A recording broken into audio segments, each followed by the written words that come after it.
Halo teman-teman, salam jumpa lagi. Kembali kita membahas pertandingan antara Barcelona melawan Real Sociedad yang dimenangkan oleh Barcelona dengan skor meyakinkan 4-1 teman-teman. Dan Ansu Fati menurut saya the best young star yang menginspirasi kemenangan Barca di Anoeta semalam. Jadi kemenangan melawan Real Sociedad ini menurut saya kemenangan yang sangat mahal ya teman-teman. Karena dari musim ke musim ya Real Sociedad ini salah satu tim papan tengah yang selalu menyulitkan Barcelona.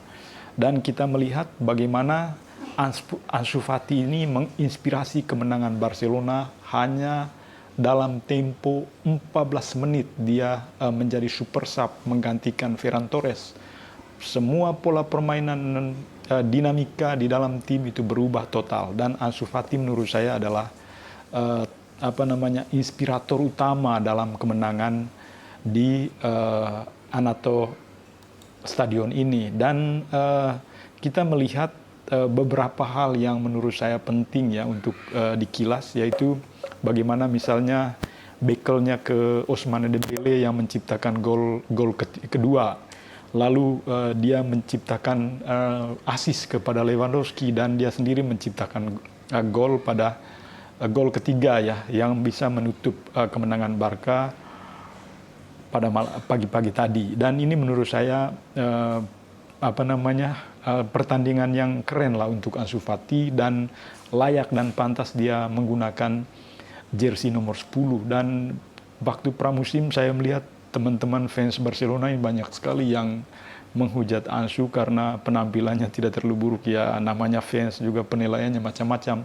Dan semalam juga para fans itu menilai bahwa Gavi bermain sangat buruk, menurut saya enggak. Jadi itu penilaian yang agak timpang lah, karena para fans ini kan pinginnya bermainnya bagus-bagus terus dan bermainnya menang-menang terus. Kalau kalah ya kalian nggak pernah menghargai perjuangan dari tim. Dan saya yakin semalam memang yang penampilannya cukup buruk adalah Ferran Torres, karena buktinya ketika Ferran Torres keluar, seluruh permainan tim itu pada babak kedua itu berubah total. Jadi menurut saya Ferran Torres itu terlalu mengambil banyak porsi, sampai ke tengah dia masuk, bahkan mengambil porsinya Gavi yang membuat Gavi dan Pedri itu nggak berkembang di tengah ya. Dan ketika dia ditarik keluar menggantikan Ansu Fati, Pedri, Gavi dengan Frenkie de Jong itu bermainnya sangat apik. Memang teman-teman kita melihat bahwa Frenkie de Jong semalam itu melakukan kesalahan yang menciptakan gol pada babak pertama ya, 1-1. Nah, kita mencoba melihat line up teman-teman. Jadi Barcelona bermain dengan formasi 4-3-3, kiper seperti biasa Andre ter Stegen. Ini menurut saya mencatatkan patut kita banggakan, karena gawangnya harus kebobolan 6 sebenarnya kalau ter Stegen itu nggak sigap menghadapi bola-bola yang menurut saya sangat apik pertandingan di babak pertama yang dilakukan oleh Real Sociedad ya. Dan kita memberi aplaus besar lah untuk ter Stegen. Lalu back Ronald Araujo, dia beroperasi di back tengah sebelah kanan ya. Jadi tugasnya menurut saya cukup bagus mengawal para pemain sayap Sociedad di sebelah kanan pertahanan. Meskipun satu-satunya catatan terbaiknya hanyalah akurasi tackle 100% dari 3 percobaan ya. Lalu si Christensen, dia beroperasi di tengah, ia diapiti oleh 2 bek tengah Barcelona dalam sisi 3 bek ya.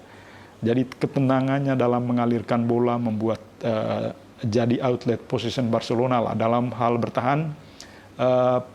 Christensen ini mencatatkan 4 sapuan, 2 intersepsi, dan 3 pemulihan. Lalu Eric Garcia bermain di bek tengah paling kiri. Ini menarik menurut saya karena pemain 21 tahun ini semakin hari semakin berkembang, dan umpan-umpannya semakin progresif ya. Mungkin karena dia punya pesaingnya Jules Koundé, makanya dia benar-benar bertarung supaya tempatnya dia tetap mendapat tempat di back belakang Barcelona. Dan dia, saya cukup puji dengan pressingnya, meskipun gol pertama dari si Real Sociedad itu mungkin dia unlucky aja semalamnya, padahal dia sudah bisa dapat itu si Isak itu, tapi masih pantul ke atas dan ter Stegen sudah agak ke depan sehingga bolanya bisa masuk dan skornya 1-1. Lalu untuk gelandang bertahan ya semalam itu kan ada Gavi yang bertugas sebagai penjaga ruang di depan lini pertahanan ya.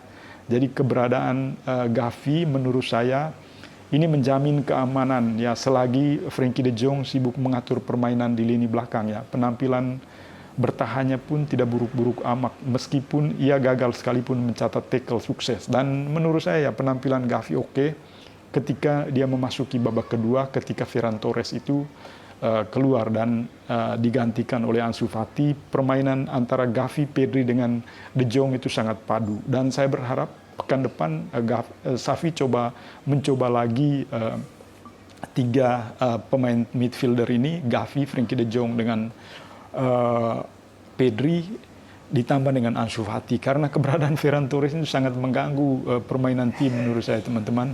Lalu Frenkie de Jong ya, dia menunjukkan kemampuan jadi orkestra permainan dan bolehlah kalau kita melihat permainan Frenkie de Jong semalam meskipun dia melakukan kesalahan yang membuahkan 1 gol semalam, menurut saya hampir dalam pertandingan 80-an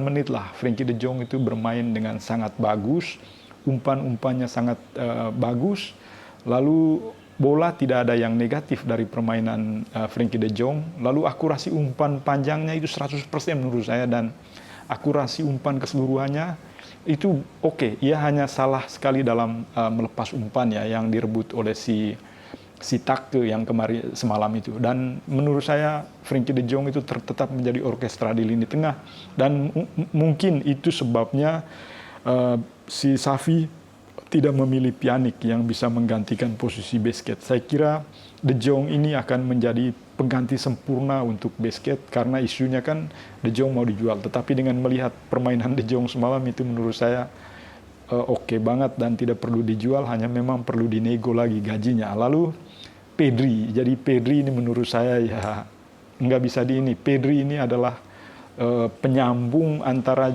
lini belakang dengan lini depan. Jadi transisinya berjalan dengan sangat bagus, pergerakannya dalam mencari ruang itu tidak bisa diragukan.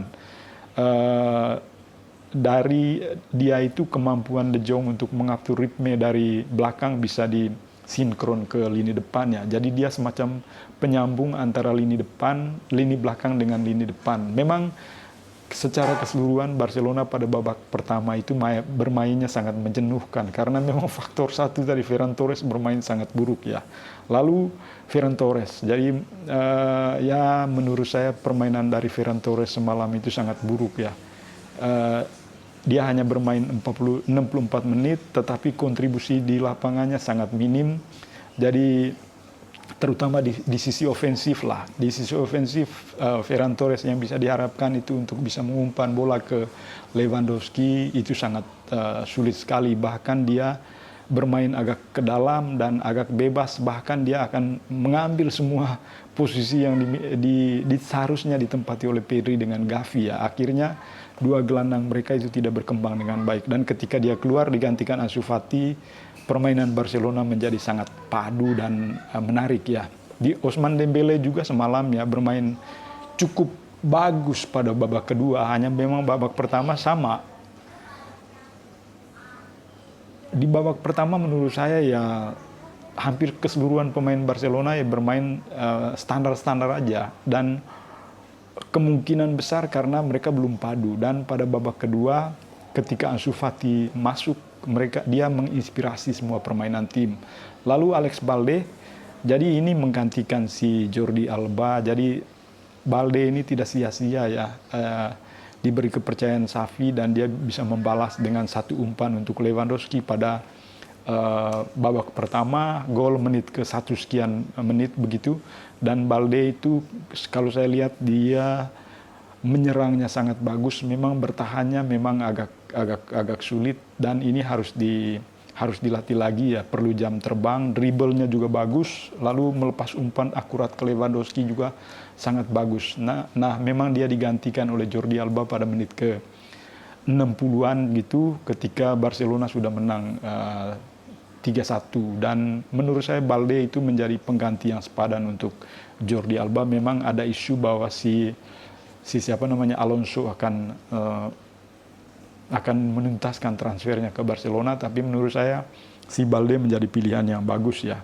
Lalu Robert Lewandowski ini menurut saya meskipun usianya sudah 34 tahun, insting golnya masih tetap ada, dan terbukti dia semalam menciptakan 2 gol, dan ini menurut saya ya menjadi tanda-tanda bahwa Lewandowski akan menjadi striker yang menakutkan di Liga Spanyol. Lalu Ansu Fati menurut saya teman-teman ini pemain yang sangat sempurna, bermain hanya 26 menit tetapi impact-nya begitu besar. Jadi torehan 2 assist dalam 4 menit setelah masuk itu menjadi bukti betapa besar dampak dari masuknya Ansu Fati di lapangan. Dan dia juga membungkam banyak pengkritik yang selama pramusim kan dia bermain sangat buruk, tetapi semalam itu dia mau menunjukkan bahwa dia adalah nomor 10 yang patut memberi inspirasi bagi Barcelona.